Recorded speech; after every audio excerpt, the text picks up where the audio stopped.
Aí vem Lucas, que nem andou com Jesus, mas contemporâneo de Paulo, então ele nem era discípulo, mas era um historiador, médico, né? Ele fez o trabalho, não é que ele era historiador, ele fez o trabalho de historiador. E aí ele também escreve. E aí vem João, que andou com Jesus e a gente conhece como discípulo amado. Ele vem falar a respeito da pessoa de Jesus como sendo o próprio amor. E é sabido que Jesus, ele tinha uma proximidade muito grande com João, né? Aí você pode pensar assim, nossa, a Bíblia fala que Deus não faz acepção de pessoas. O que vem a ser isso? Ele não tem preferidos, ele não escolhe, com Jesus não tem panelinha, né? Jesus ama a todos igualmente. E por que João é conhecido como um discípulo que era tão próximo? Jesus estava disponível para todos, mas João se achegava mais. E tem até uma frase que é muito conhecida, que Deus não tem filhos preferidos, mas Ele tem os mais chegados. E aí não é porque Ele se achega mais a uns do que a outros. Essa tarefa é nossa, certo? Buraco, ele só é fundo à medida que ele é escavado. Profundidade, ela só aparece com esforço. Profundidade só vai aparecer com ação. Não adianta você ficar olhando lá para a enxada, para a pá, esperando que o buraco seja profundo. Se você não arregaçar as mãos e começar a tirar a terra de lá de dentro e botar para fora para esse buraco afundar, não vai ter profundidade. E assim somos nós. Assim somos nós. Verdade. Aí eu fiquei assim, bem, glorifiquei a Deus, como o Romildo hoje abriu o culto com a palavra do bezerro de ouro. Nós fazemos isso o tempo todo, igreja. Meu Deus. E às vezes a gente começa de uma forma meio que inconsciente, eleger bezerros de ouro pra gente. E engraçado que eu estava ouvindo uma palavra antes de descer. E aí, não sei se vocês sabem, mas quando Deus deu a ordem, nós vamos falar sobre isso hoje, mas eu vou pular um pouco só para linkar com o que eu estou falando agora. Quando Deus ele dá a ordem do que fazer antes de enviar a 10ª praga lá no Egito, ele fala para que as mulheres da vila dos judeus, das judias, elas falem para as senhoras egípcias, pedindo a elas que deem, não é um salário, mas que elas ofertassem na vida delas, porque Deus ia tocar no coração dessas mulheres egípcias para dispensar valores para as hebreias, para as judias, para que quando fossem embora levassem. E é isso que acontece. As mulheres egípcias, as senhoras, começam a dispensar ouro, pedras preciosas na vida, abençoando a vida daquelas mulheres judias, antes da 10ª praga, antes deles serem então levados para passar ali pelo Mar Vermelho, que vai se abrir então, e o povo vai passar em terra seca. A gente já conhece essa passagem. Mas o objetivo de Deus não era enriquecer aquele povo com essas ofertas que elas iam receber à toa. Ia ser levantado algo para Deus ali naquele deserto. Ia ser erguido com aquela preciosidade, todos aqueles valores que eles receberam, ia ser erguido algo para adoração ao Senhor. Mas a Bíblia diz que eles fazem o quê? O bezerro de ouro. O ser humano e a sua capacidade, o ser humano e a nossa capacidade de desobedecer. Eles vão e fazem algo que trouxesse para eles refúgio, alívio. Por quê? Porque eles não estavam vendo a Deus. Moisés estava demorando a voltar. E então alguém tem a brilhante ideia de representar a Deus através daquelas riquezas, derreter aquele ouro e fizeram aquele bezerro. Ah, pastora, mas a intenção não era ruim, era só representar a Deus. Mas Deus não tinha mandado fazer nada daquilo. De boas intenções, o inferno está cheio. E às vezes a gente acha que está fazendo as coisas até para ajudar a Deus, como coisa que Deus precisa, né, da nossa ajuda.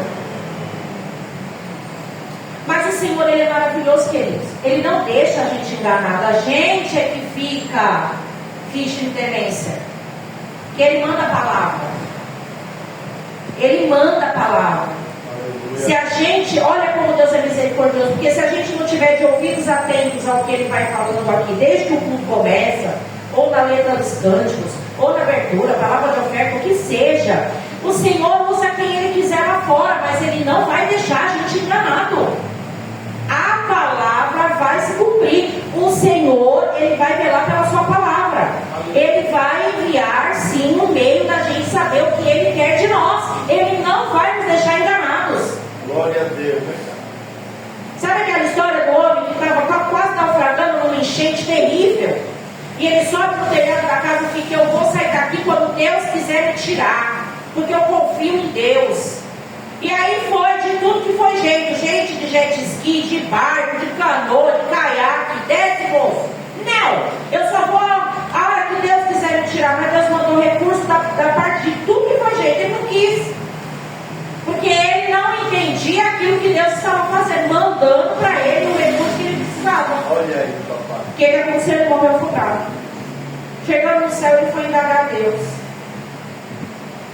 Mas eu mandei várias vezes esse recurso para você. Você que não quis aceitar, porque tinha que ser do seu jeito. A palavra do Senhor vai nos dizer aqui, no Evangelho de João, capítulo 1, o versículo é o de número 1. Eu vou direto no 27. É a passagem onde João Batista, primo de Jesus, estava no Jordão batizando. E aí no versículo 27, olha só que coisa, né? Jesus estava na fila dos batizandos. No 27, no versículo 27, vai dizer assim: este é aquele que vem após mim, que é antes de mim. E aí, parando aqui nessa primeira parte do versículo 27, se a gente voltar no 1, no princípio era o Verbo, e o Verbo estava com Deus, e o Verbo era Deus. Ele estava no princípio com Deus. A gente está falando da mesma pessoa. João só está declarando as palavras de João Batista aqui, é aquilo que o apóstolo João escreveu no versículo de número 1. Ele estava desde o princípio. João Batista acabou de dizer aqui nesse versículo 27: esse é aquele que vem após mim, mas que já existia antes de mim, que ele está aqui desde o princípio. Está falando de Jesus, do qual eu não sou digno de desatar a correia da sandália. 28. Essas coisas aconteceram em Betânia, do outro lado do Jordão, onde não estava batizando. No dia seguinte, aí é só no dia seguinte que Jesus entra na fila lá para batizar. João viu a Jesus que vinha para ele e disse: eis o Cordeiro de Deus que tira o pecado do mundo. Aqui a gente não tem diferença porque está escrito tudo em caixa alta, certo? Mas na Bíblia, observe que a palavra cordeiro está com letra, porque não é um cordeiro, é o Cordeiro de Deus. O Cordeiro de Deus que tira o pecado, não da pessoa que está sacrificando, o pecado do mundo. E aí, a explicação dentro da cultura judaica, dentro daquilo que Deus estabeleceu desde a queda do homem, o cordeiro era sacrificado, o sangue do animal, seja um passarinho, uma pomba, seja um boi, era sempre um sacrifício para que houvesse perdão de pecados. Certo? Então foi algo estipulado, sempre haveria uma morte, sempre de um inocente, para poder ter perdão de pecado. Então, quando Adão e Eva caem no Éden em desobediência, automaticamente um animal vai ser morto, mas só que nesse primeiro momento é para cobrir a vergonha da queda. E então eles se cobrem, com as peles dos animais. O momento em que o homem desobedece, então inaugura essa situação. O cordeiro, o animal, derrama o sangue para que recebamos o perdão. Então, desde Gênesis até Isaías, quando ele vai sendo o profeta messiânico, vai falar várias vezes a respeito de Jesus, depois até Mateus, quando a Maria tem ali a gravidez anunciada pelo anjo Gabriel, toda a vida ele sacrificava para poder obter perdão dos seus pecados. Certo? Jesus participou disso várias vezes porque ele era judeu. Então ele via essa cultura também no seu desenvolvimento, desde criança, adolescente, quando ele fica no templo, quando ele vai lá com os pais dele. Quantas Páscoas Jesus participou? Ai, nossa, pastora, mas que confusão, porque se a Páscoa é Jesus, Jesus participava da Páscoa, mas não entendo isso. Olha só, Páscoa, Pesach, em hebraico, é passar, passagem, passar por cima. Esse é o significado, certo? Até o momento em que o Senhor, ele determina que a última praga no Egito seria a morte dos primogênitos, eles não tinha sido comemorada a Páscoa. A Páscoa ela é estabelecida nesse momento em que o Senhor chama os líderes e ele fala: olha, no 10º dia desse mês, que no calendário judaico é o primeiro mês do ano, vocês vão matar um cordeiro. Esse cordeiro ele tem que ser perfeito, não tem que estar machucado, não pode estar doente, tem que ser o mais perfeito possível. Vocês vão preparar, primeiro vocês vão imolar, vai cortar aqui a jugular, vai deixar o sangue vazar, vocês vão recolher esse sangue. Depois vocês vão preparar esse cordeiro, porque vocês vão sentar e vão cear. Vocês vão comer a carne desse cordeiro. Eu não quero que quebre osso nenhum do cordeiro. A carcaça dele tem que ficar inteira. Mas vocês precisam consumir ele todo. Se não consumir todo, vocês vão queimar o restante. Não é para deixar para estragar, nem para guardar para o dia seguinte, não. Como? E aí, eles tinham que comer, naquele momento, naquela ceia, onde tinha o suco de uva, onde tinha o pão sem fermento. Sabe por quê? O fermento, meus queridos, ele traz o crescimento, certo? Mas através de uma contaminação. Vocês sabiam disso? O processo do fermento é contaminar. Por isso que ele faz levedar, ele faz crescer. Então, quando você estuda química, você vê que o processo de fermentação, as bactérias vão se proliferar. E aí vai inchar. Por isso que ele é associado ao pecado. Quando o Senhor estabeleceu aquela ceia de Páscoa, naquele momento, ele pede para recolher o sangue. Então, deixa reservado esse sangue que nós vamos usar. O cordeiro, eu quero que vocês assem a carne dele, não quebre osso nenhum. Vai tirar a pele, vai assar. Na mesa, eu quero que tenha pão sem fermento. O rapidez, o pão sírio. Certo? E eu quero que vocês façam uma salada, mas essa salada não vai temperar. Eu quero que seja de ervas amargas. Mas que nexo tem você fazer uma ceia para sentar e comer que é erva amarga? Era uma representação do tempo que eles ficaram como escravos, a dureza da escravidão, 400 anos. Aí ia ter mel, aí eles iam sentar, todos ali deveriam comer. Como eu disse, sobrou, não deram conta de comer o cordeiro inteiro, vai queimar. Certo? Agora, vocês sabem, existiam pessoas ali que não eram judias, que não eram do povo hebreu. elas não tinham autorização de participar dessa mesa. Olha só o paralelo que nós vamos fazer daqui a pouco, presta atenção. Elas não tinham autorização. Só era para participar dessa ceia antes de Deus mandar a 10ª praga quem era hebreu, judeu. Ixi, mas teve gente lá dos egípcios que ouviram falar que ia vir essa praga e foram para a vila dos judeus. E aí? E esses estrangeiros? Na hora que passasse o anjo da morte lá, a 10ª praga, o primogênito deles ia morrer. E agora? Eles poderiam participar com uma condição: se o homem daquela família, os homens fossem circuncidados antes de participar. Toda vez que a gente tem a ceia aqui, a gente fala que não tem base bíblica para proibir as pessoas de participarem.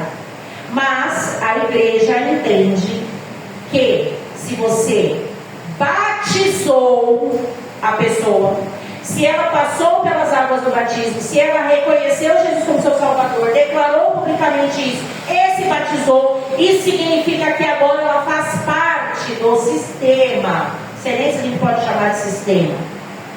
Dá para a gente fazer esse paralelo. A pessoa que se circuncidar para participar, observa, aquilo era doloroso, era terrível para quem passava por esse sistema, passava por esse processo. Mas ela estaria ali dizendo: eu quero fazer parte dessa família. Olha aí. Eu vou passar por isso porque eu quero fazer parte disso. Quem se batiza está querendo dizer algo. Eu estou me batizando porque eu quero. Eu entendo que o batismo nas águas é morrer para o mundo e nascer para Cristo. É deixar as minhas velhas práticas de lado e agora eu quero aquilo que Deus quer. Então eu estou declarando para todo mundo aqui: eu faço parte agora. De que grupo eu faço parte? Quem é o meu Senhor? Então é por isso que quando a gente vai ministrar a ceia, a gente geralmente fala: não posso te proibir, não tem base bíblica para isso, quem somos nós. Mas você pode fazer esse paralelo. Por que a gente dá prioridade para que participe da ceia quem é batizado? Porque por causa do compromisso, por conta de ter declarado: eu faço parte desse grupo, eu tenho um Senhor. Quem é esse Senhor? É Jesus. Aleluia. Certo? Glória a Deus. Então, quando o Senhor, Ele envia Moisés para levar a mensagem, fala: ó, é o seguinte, Deus está dizendo que é para você libertar o povo dele.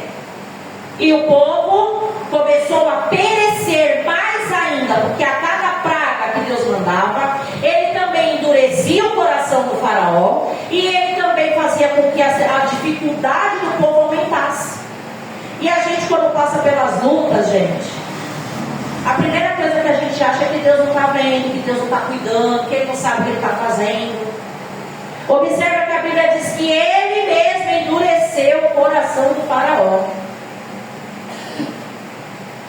Ele se responsabiliza, povo de Deus. Glória a Deus, papai. Ele sabe até onde a gente pode suportar. E aí ele foi mandando praga após praga, e o coração do faraó só endurecendo. Chegando na 10ª, Moisés avisa para ele: a última vai ser pior do que essas outras. Não vou libertar. Vai embora, Moisés. Moisés foi. E aí é onde Deus manda. Então vocês vão fazer isso, beleza? Vocês vão comer toda a carne do cordeiro assada, vão comer erva amarga, vão tomar no suco, vocês vão fazer tudo do jeitinho certo. Deus, mas e o sangue? Esse sangue que verteu vai todo no cordeirinho, vai passar no umbral da porta, a porta principal da casa, vocês vão passar nos umbrais. A marca do sangue vai fazer com que o anjo da morte, quando ele vier, ele vai olhar onde tem a marca do sangue e ali ele não entrará. A marca do sangue vai livrar vocês de ter a vida do filho primogênito ceifada. Por isso o anjo vai passar por cima da casa marcada. Passar por cima é Páscoa, Pessach, passar por cima. Aleluia. Páscoa para nós é muito além do que um doce, é muito além do que um ovo, é muito além do que não comer carne vermelha ou de qualquer outro animal a não ser o peixe na sexta-feira. Não estou falando aqui contra a cultura de ninguém, mas nós não entendemos dessa forma, porque biblicamente nós entendemos que Páscoa é a história de amor de um Deus Todo-Poderoso, aquele que criou todas as coisas, que não depende de nenhum de nós. Nada do que a gente faz muda quem Ele é, nem para melhor nem para pior, porque não existe pior no nosso Deus, só o melhor. E então, Ele olhando para nós, pecadores, sabendo quem nós somos, a nossa natureza, envia o seu único filho. Olha aí. Eu não trocaria a vida do meu filho, nem pela vida do pai dele, nem pela vida da minha mãe, eu não trocaria pela vida de ninguém. É meu filho. Não trocaria. Deus trocou o filho dele na cruz do Calvário por pessoas como nós, como a humanidade. E o que a gente faz? A gente se rebela no primeiro não de Deus. A gente se rebela na primeira tribulação. E Ele não deixa de nos amar. Não é constrangedor? É por isso que a sexta-feira, culturalmente, um feriado católico, ela vai chamar Paixão de Cristo. Ela vai chamar Sexta-feira da Paixão. Que paixão? Essa paixão de Deus pelo homem, pelo ser humano, colocando a vida do seu filho como sendo o último cordeiro. Por isso que João ele vai declarar: eis aí, lembra lá? Acabamos de falar? O cordeiro tinha que verter todo o sangue dele para que o anjo da morte, quando passasse, visse a marca do sangue no umbral da porta. Olha, o tempo que passou, Jesus então, aos 33 anos, é o último cordeiro naquela cruz. Meu Deus. Ele derrama até a última gota de sangue na cruz para pagar a nossa dívida. Aleluia. E aí é quando ele diz, quando ele declara o tetelestai, está consumado. Meu Deus. Estava ouvindo esses dias o Hernandes Dias Lopes pregando e ele falando, tetelestai também significava quando você tinha um documento e aquele documento indicava uma promissória, um recibo, alguma coisa assim, eles marcavam com tetelestai, significa tá pago, pode ir embora, fica tranquilo, acabou, você não deve mais nada. Jesus na cruz declarou, tetelestai. Aleluia. Está consumado. Obrigado, meu Deus. Ou como eu queria alguém que viesse para dar todas as minhas dicas aqui na terra. Ai, olha. Aí Jesus foi lá na cruz e gritou: tetelestai. Por isso ele é chamado de último cordeiro. O cordeiro de Deus que tira o pecado do... A Bíblia vai dizer lá em Êxodo que então o anjo da morte passou quando o Senhor disse que ele passaria. Ele vinha e olhava: eita, tem marca de sangue aqui, não posso entrar. Eis-me aqui, papai. Você imagina a família toda ali abraçada, temendo, porque não sabia o que ia acontecer. O anjo passava por cima. Quando ele vai na vila dos judeus, ninguém é ceifado, porque todos tinham passado o sangue do cordeiro, feito como Deus mandou, queimado o cordeiro que sobrou, não quebrou osso, comeu pão asmo, comeu a erva amarga, tomou o suco de uva, lá o vinho, aliás, comeu a carne do cordeiro assada, tudo certinho, porque na obediência nós geramos a bênção. Glória a Deus. E aí então o anjo passa por cima, mas quando chega lá onde estavam os egípcios, houve gritos, houve choro, houve desespero. Por quê? Porque o anjo da morte, que era a 10ª praga, olhava na porta, não tinha marca do sangue. Ele entrava e tirava a vida do filho mais velho, porque essa foi a 10ª praga. Eu vi, Cássia, só Deus na sua vida.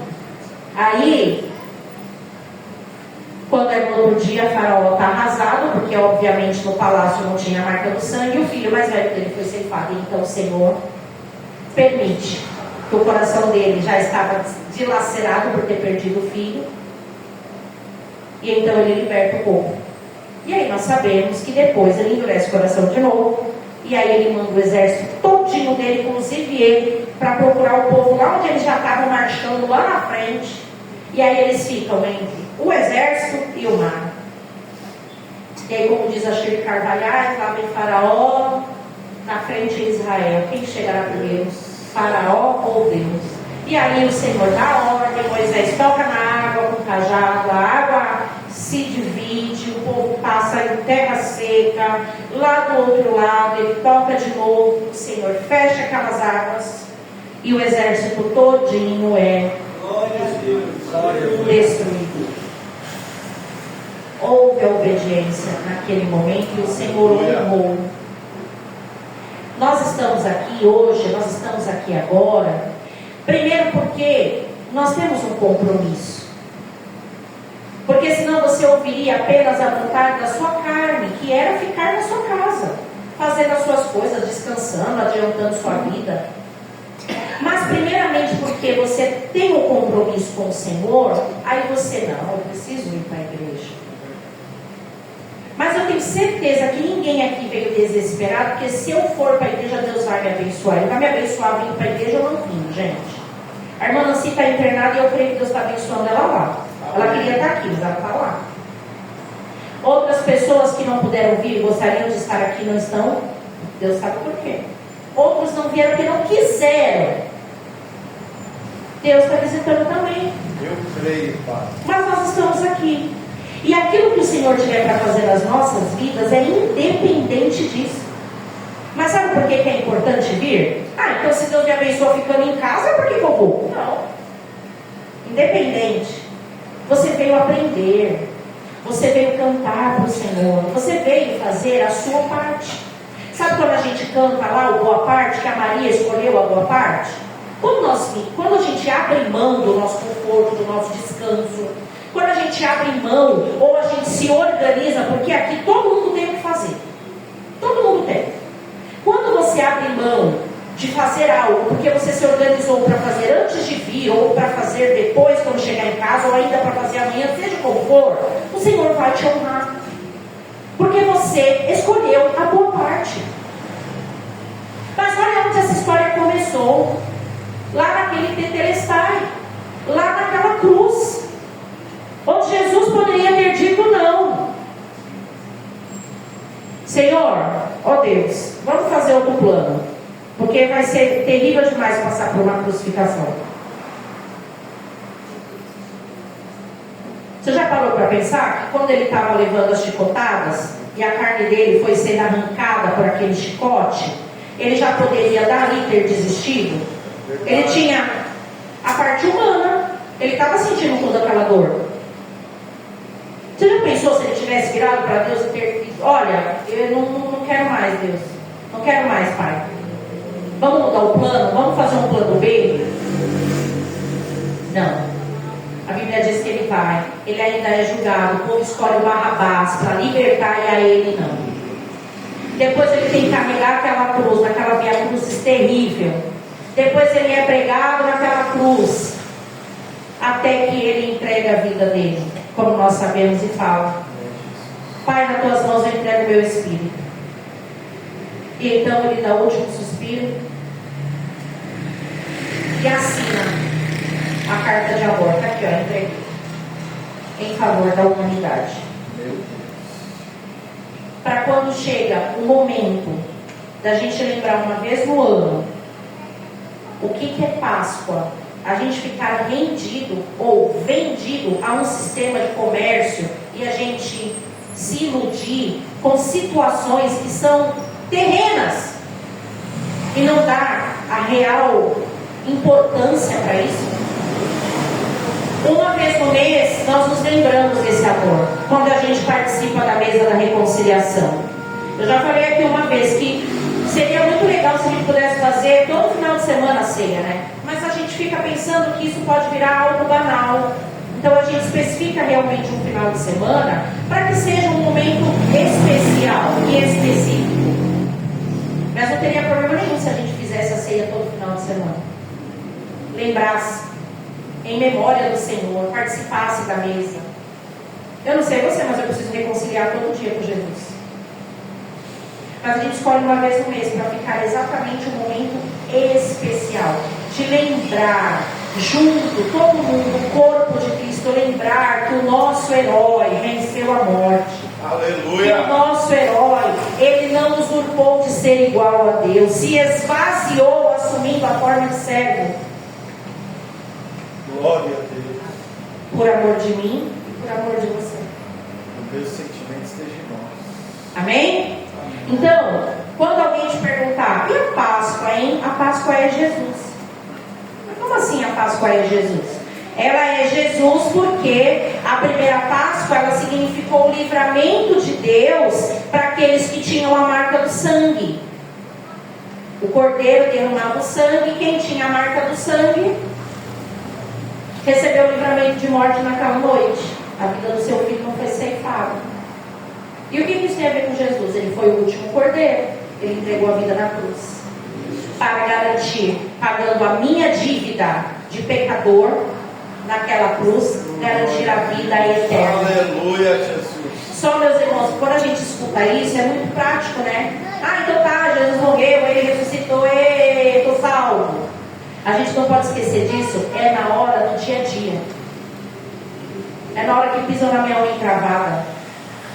É na hora que eu tenho que escolher entre praticar ou não algo que eu sei que o Senhor não vai se agradar. É nessa hora que eu tenho que lembrar da dívida paga. Olha só, uma vez eu falei aqui e vou repetir. Eu não gosto de ficar devendo favor. Não é orgulho. É porque depois parece que você não paga essa dívida nunca. Às vezes a pessoa ela vai ter até algum tipo de atitude com você, mas você vai ficar, mas me ajudou aquele dia, né? Ah, mas já me ajudou tanto. Você fica sempre preso porque você fica devendo favor. Não é assim? E por que com Jesus a gente não tem isso? Olha aí. Ah, mas ele morreu na cruz por mim, não vou fazer não. Por que a gente não tem dívida de gratidão com Jesus? O ser humano eu tenho. Ai não, mas já me ajudou demais, imagina, vou fazer sim. Ah não, eu vou. Às vezes você não quer fazer, às vezes você não pode fazer, mas porque a pessoa já te ajudou, você tem essa dívida de gratidão. Que a pior coisa é lidar com ingratidão, tá? Então vamos ser grato, isso mesmo. Como cristão você tem que ser grato. Mas por que a gente não tem dívida de gratidão com Jesus? Meu Deus. Na hora que a nossa carne grita, a gente prefere atender a carne do que... Ai não, mas... Espera aí, carne. Eu tenho uma dívida de gratidão com Jesus, filho. A cruz, ele morreu por mim. Não. Que Deus tenha misericórdia de nós e a gente possa refletir mais sobre isso. Eu tenho uma dívida de gratidão. O Senhor pagou toda a dívida que me levaria para o inferno lá na cruz do Calvário. Mas eu vou me lembrar de ser grato o tempo inteiro, principalmente quando o meu velho homem começar a gritar aqui dentro de mim. Eu vou me lembrar. Para que eu seja grata a tal ponto de não entristecer o Espírito Santo. Meu Deus. De não fazer algo que vai me afastar do Senhor. Por conta da minha dívida de gratidão com Ele, pelo que Ele fez por mim na cruz. Ninguém foi capaz de entregar o seu filho a não ser Deus. João 3,16.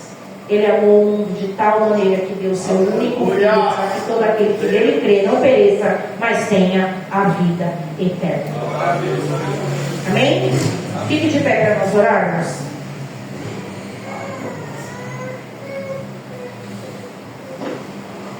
Olha, tem choro novo na igreja. Meu neto chorando. Senhor, obrigada pela tua palavra.